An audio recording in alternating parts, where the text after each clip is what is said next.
Yes, mu kanya gato rero umutoza wa ekipe y'igihugu cya Nigeria aganira n'itangazamakuru hano mu Rwanda, baramubaza bati ekipe cyangwa se u Rwanda warubonye ute, se ni bimeze bite, ese ni igihugu wabonye mu buhe buryo?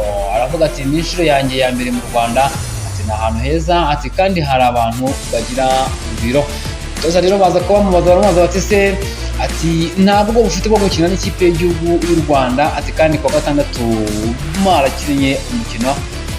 Asize aravuga ati nta bwoba mfite habe namba, aravuga ati umupira w'amaguru ni imyidagaduro, ati twaje kwidagadura, ati nk'uko rero kapiteni we ikipe y'igihugu cyanjye cya Nigeria rero yaje kuba agenda bitangaza, ati tugomba kubaha u Rwanda, ati ntabwo twaje hano kujenjeka, icyatuzanye ni ugukora uko dushoboye tugatsinda umukino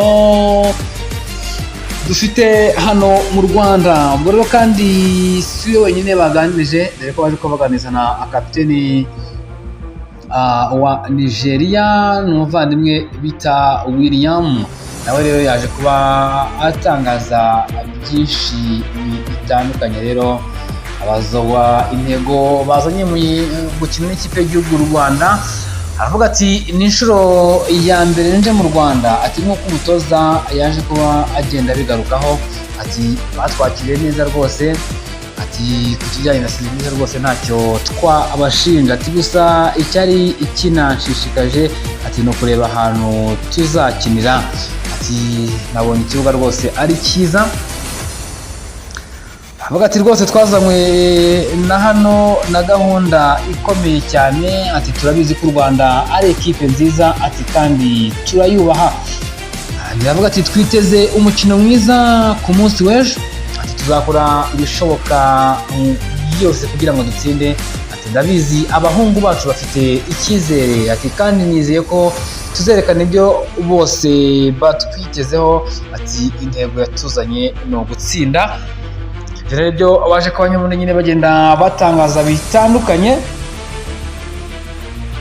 Aravuga ati ntabwo twigeze duhindura umutoza, ati umutoza wacu nyine nk'uko bisanzwe bita Augustine ati yari yaradutojeho na mbere, ati njye rero navuga ko twishimye, turi umuryango mugari, ati kandi ndatekereza ko twuzuye, ati uretse amasura make adahari ariko nabo bari kuruhuka, ati navuga ko abahari bishimye kandi Nigeria duhora twiteguye gutsinda buri mukino.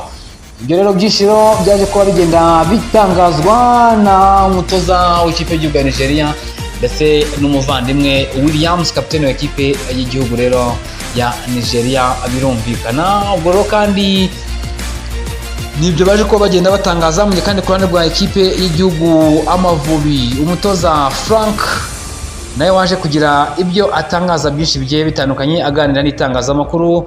Ubwo rero umutoza w'ikipe y'igihugu y'u Rwanda Frank baramubaza bati se ati ni umukino mwiteguye mute, ase murabona muzawitwaramo gute muri rusange, ati tugiye gukina na ba rutahizamu beza ku isi, ati buri ikipe yakwifuza gukinisha, ati bizaterwa nuko tuzaba twatangiye umukino, ati gusa nizeye ko tuzitwara neza muri rusange.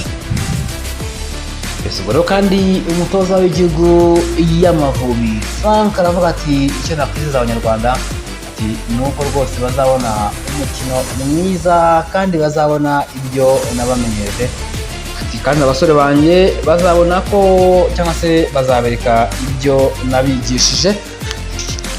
Ubwo kandi uyu mutoza rwose w'igihugu cyacu cy'Amavubi Frank rwose kuba rero yafata ekipe y'igihugu Amavubi, ntabwo amaze kuba atsindwa umukino umwe, umukino watsinzwe n'ikipe y'igihugu ya Benin, match yabereye mu gihugu cya Cote d'Ivoire, nta wundi mukino aratsindwa. Ubwo rero nuko rwose ibintu bimeze rwose kabisa, ibintu bizaba bimeze neza ku munsi w'ejo isaha isa 9, ikipe y'igihugu y'Amavubi yakira ikipe y'igihugu rero y'abavandimwe ya Nigeria. Ni ukubanga amaso se ikipe y'u Rwanda izaba yitwara neza nk'uko nagiye mbigarukaho, tuzareba rero byinshi uko bizaba bimeze muri rusange. Ubu rero mbifuriza ibihe byiza cyane kandi mbifuriza umugoroba mwiza cyane kabisa.